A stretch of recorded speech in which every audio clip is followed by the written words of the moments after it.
Hello बच्चों, welcome back to my channel. कैसे हैं आप लोग? आप लोग की हमारे इस अकाउंटिंग की क्लासेस चल रही थी, इसमें आप लोग का सीरीज चल रही थी कि जो आपको सब्जेक्ट से रिलेटेड क्वेश्चंस आने हैं, जो कॉमर्स सब्जेक्ट है, इसमें अकाउंटेंसी है, फाइनेंशियल मैनेजमेंट है, इनकम टैक्स है, इनसे रिलेटेड जो क्वेश्चंस आने हैं उसके एमसीक्यूज मैं आप लोग को सॉल्व करवा रही थी। तो आज की वीडियो में ऑडिटिंग से रिलेटेड एमसीक्यूज क्वेश्चन आप लोग के ज्यादा रहेंगे। इसकी एक अलग से चैनल पर प्लेलिस्ट अवेलेबल है, जो बच्चे नए हैं देख सकते हैं, उसका लिंक मैं डिस्क्रिप्शन में दे दूंगी। तो आइए शुरू करते हैं। एक क्लर्क के काम की जांच दूसरे क्लर्क द्वारा स्वचालित रूप से की जाती है, इसे डैश कहा जाता है। The work of one clerk is automatically check by another clerk is called dash. Internal control, internal check, internal audit, none of the above. Question में कह रहा है कि जब इस तरह से अंकेक्षण का काम किया जाएगा कि किसी भी ऑर्गेनाइजेशन में जो एक क्लर्क काम कर रहा है उसके काम की जांच को दूसरे क्लर्क के द्वारा करवा लिया जाता है। इससे क्या रहता है कि जब फाइनल अंकेक्षण होगा तो वहां पर ज्यादा ध्यान नहीं देना पड़ता, या किसी भी तरह के फ्रॉड किए जा रहा है या कोई भी गबन किया जा रहा है तो उसकी पकड़ भी फौरन हो जाती है। या अगर किसी तरह की कोई त्रुटि हो गई है, कोई गलती है, कोई एरर है तो जल्दी पकड़ में आ जाता है, जिससे जो हमारे अकाउंट्स बनते हैं वो सही रहते हैं, एक्यूरेट रहते हैं, फ्रेश रहते हैं। तो यहाँ पर इस तरह की जांच को क्या कहा जाता है? ये हो जाता है इंटरनल चेक, यानी कि आंतरिक जांच। तो एक आंसर हो जाएगा हमारा ऑप्शन बी। नेक्स्ट क्वेश्चन है, कंपनी के स्वामी को डैश कहा जाता है। The owners of the company are called dash. Debenture holders, debtors, share holders, none of the above. तो जो कंपनी का स्वामी है वो क्या कहलाता है? क्योंकि कंपनी का जो स्वामी होता है, यानी कि स्वामी वही होता है जो अगर हानि हो रही है, जिसको लॉस हो रहा है कंपनी को, तो लॉस को भी वही बेयर कर रहा है।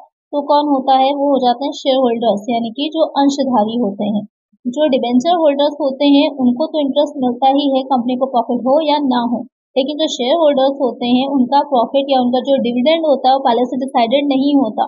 जिसका अगर कंपनी को प्रॉफिट होता है उसी के अकॉर्डिंग ही उनको डिविडेंड भी दिया जाता है।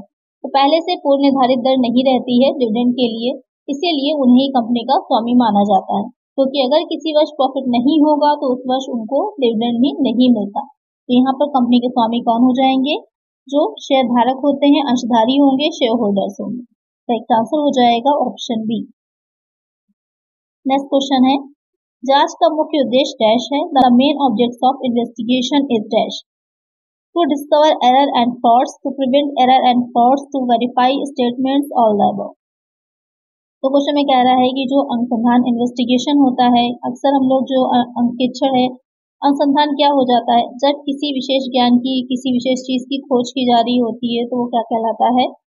इन्वेस्टिगेशन कहलाता है। यानी कि to discover something is called investigation. तो यहाँ पर क्वेश्चन में आपके कह रहा है कि क्या होगा या उसका क्या मेन ऑब्जेक्ट्स रहते हैं। तो त्रुटियों और धोखाधड़ी का पता लगाना करेक्ट हो जाएगा, उनको रोकना ये भी रहेगा, और साथ ही जो स्टेटमेंट्स हैं, जो विवरण हमने बनाए हैं, उनको सत्यापित करना। तो तीनों ही हो जाते हैं। तो एक आंसर क्या होगा हमारा? Option D, all of the above. Next question है, निम्नलिखित में से कौन सा ईपीए का तथ्य नहीं है? Which of the following is not a fact of EPA?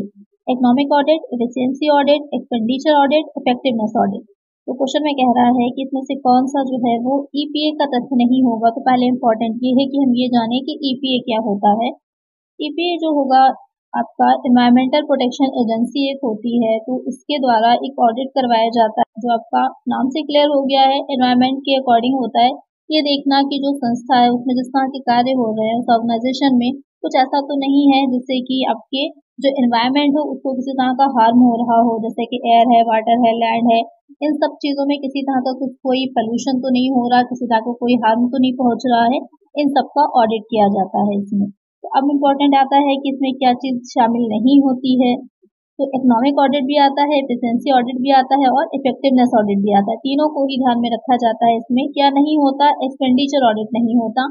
जो व्यय होते हैं उनका अंकेक्षण नहीं किया जाता, बल्कि जो ऑर्गेनाइजेशन होती है उसके बारे में ये देखा जाता है कि वो कितने अच्छी कुशलता से काम कर रही है, क्या उसका इफेक्टिवनेस है, क्या प्रभावशीलता है, क्या किसी तरह का कोई ऐसा काम तो नहीं हो रहा है जिससे कि कोई जो एनवायरमेंट के लिए हार्मफुल हो।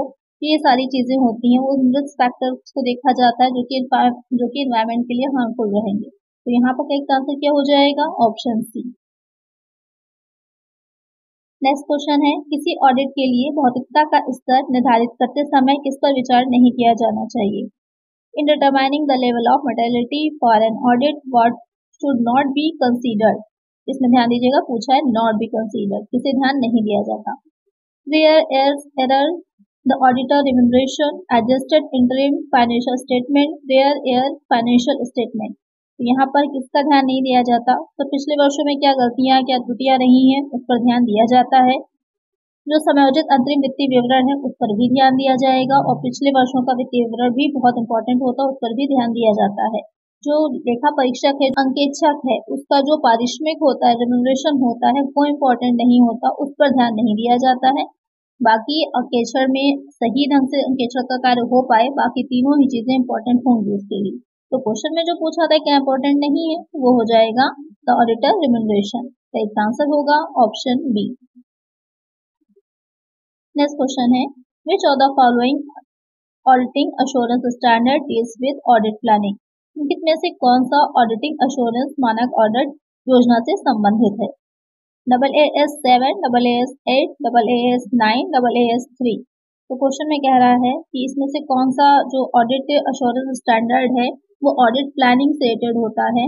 तो यहाँ पर इसकी फुल फॉर्म आपको पता ही चल गई, AAS की क्या हो जाएगी, ऑडिटिंग अश्योरेंस स्टैंडर्ड, पूछ सकता है एग्जाम में ये भी, तो ध्यान में रखिएगा। जो ऑडिट प्लान किया जाता है, ऑडिट योजना तैयार की जाती है, उससे कौन सा रिलेटेड होगा, तो वो हो जाएगा AAS 8, यानी कि जो अकाउंटिंग अश्योरेंस स्टैंडर्ड 8 है वो आपका ऑडिट प्लानिंग से रिलेटेड होता है। और क्वेश्चन आ जाता है कि जो 7, 9, 3 है, तो आइए इसको भी देख लेते हैं कि ये किससे रिलेटेड है, एग्जाम में आता है तो कोई भी पूछ सकता है आपसे। तो जो 7 हो जाएगा वो होगा relying upon the work of an internal auditor, इससे रिलेटेड है। और जो 9 होगा using the work of an expert, इससे रिलेटेड होगा। और जो 3 होगा वो हो जाएगा डॉक्यूमेंटेशन से रिलेटेड। ध्यान में रखिएगा, एग्जाम में कोई भी पूछ सकता है, तो वहाँ पर कंफ्यूजन नहीं होगी आपको। यहाँ पर करेक्ट आंसर हो जाएगा ऑप्शन बी। नेक्स्ट क्वेश्चन है, वर्किंग पेपर्स डैश की संपत्ति है, working papers are the property of the dash, client and auditor, auditor, client, equity share holders.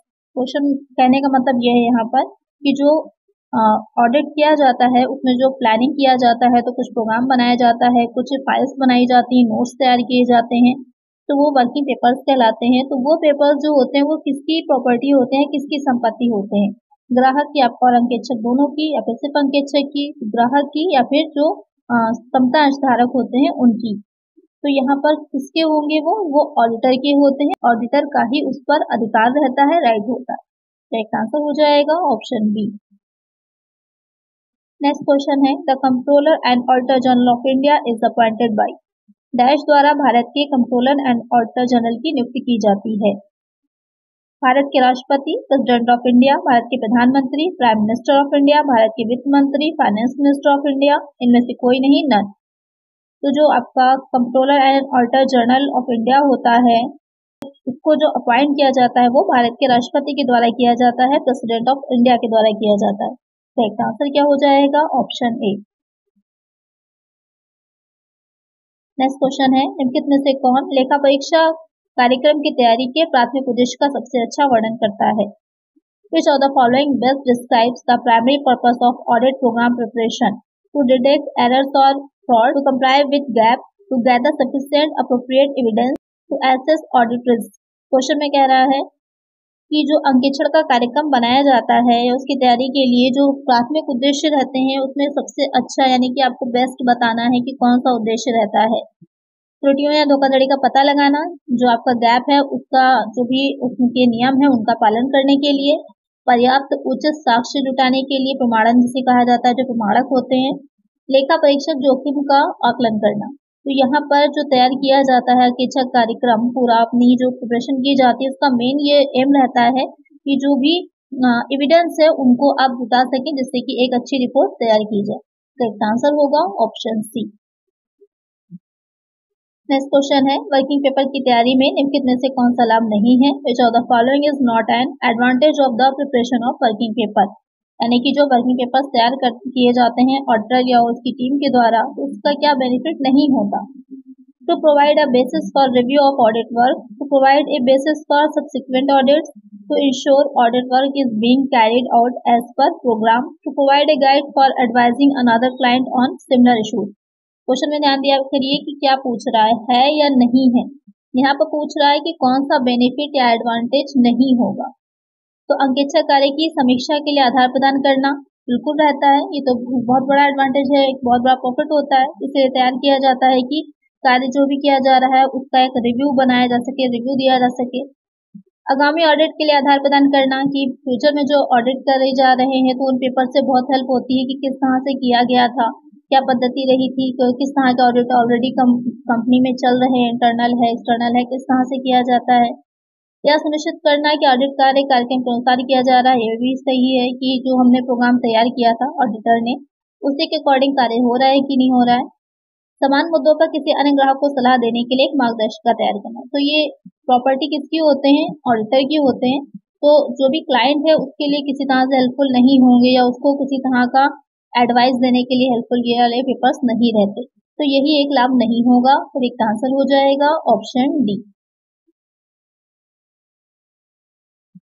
Next question है the controller and auditor general of India is appointed for dash years. Bharat के controller and auditor general की नियुक्ति कितने वर्षों के लिए की जाती है? अभी हमने पढ़ा कि नियुक्ति कौन करता है? प्रेसिडेंट ऑफ इंडिया, भारत का राष्ट्रपति करता है।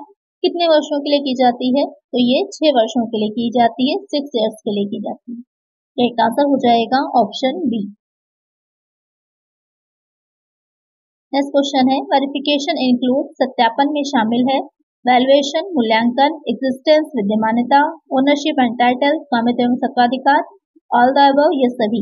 तो दो चीजें होती हैं, एक होता है आपका सत्यापन, दूसरा हो जाता है मूल्यांकन यानी कि वेरिफिकेशन हो जाता है और हो जाता है वैल्यूएशन।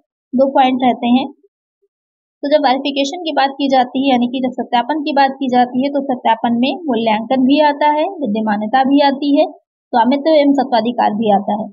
क्योंकि सत्यापन आप तभी तो करेंगे जब आपने ऑलरेडी मूल्यांकन किया होगा, आपने देखा है कि वो संपत्ति कितने की है, उसकी कितनी करंट में प्राइस वैल्यू कितनी बन रही है, मार्केट वैल्यू कितनी बन रही है। विद्यमानता में एक्चुअल में ये देखना कि वो जो पेपर्स में दिखाया है, जो अकाउंट्स में दिखाया है, एक्चुअल में एग्जिस्ट भी करती है वो प्रॉपर्टी की, जो सिर्फ पेपर्स में दिखा दिया गया एसेट को बढ़ाने के लिए, सिर्फ आपके अकाउंट्स दिखा रहे हैं एसेट्स को आपकी बढ़ाने के लिए, एक्चुअल में वो एग्जिस्ट ही नहीं कर रही। अब यहाँ पर एक पॉइंट ये भी आता है कि आपकी अगर इंटैंगिबल है तो इंटैंगिबल है तब भी उसकी वैल्यूएशन निकाली जाती है। जैसे गुडविल है, इंटैंगिबल है लेकिन उसकी वैल्यूएशन निकाली जाती है। 4 मेथड्स होते हैं उसको निकालने के। स्वामित्व एवं सत्ताधिकार, इसमें ये देखा जाता है कि एग्जिस्ट भी कर रही है, वैल्यूएशन भी निकल रही है, लेकिन वो प्रॉपर्टी वो एसेट कंपनी की है या नहीं है, कंपनी की ओनरशिप है या उसमें नहीं है। तो सत्यापन में, वेरिफिकेशन में इन तीनों ही चीजों को शामिल किया जाता है। करेक्ट आंसर क्या होगा हमारा? Option D, all the above. आज की वीडियो में इतना ही। आई होप आपको वीडियो अच्छी लगी होगी, क्वेश्चंस अच्छे लगे होंगे। अगर वीडियो अच्छी लगी है तो लाइक जरूर करिएगा, चैनल पर नए तो सब्सक्राइब जरूर करिएगा और फ्रेंड्स तक वीडियो को शेयर भी करिएगा। मिलते हैं नेक्स्ट वीडियो में। Thank you.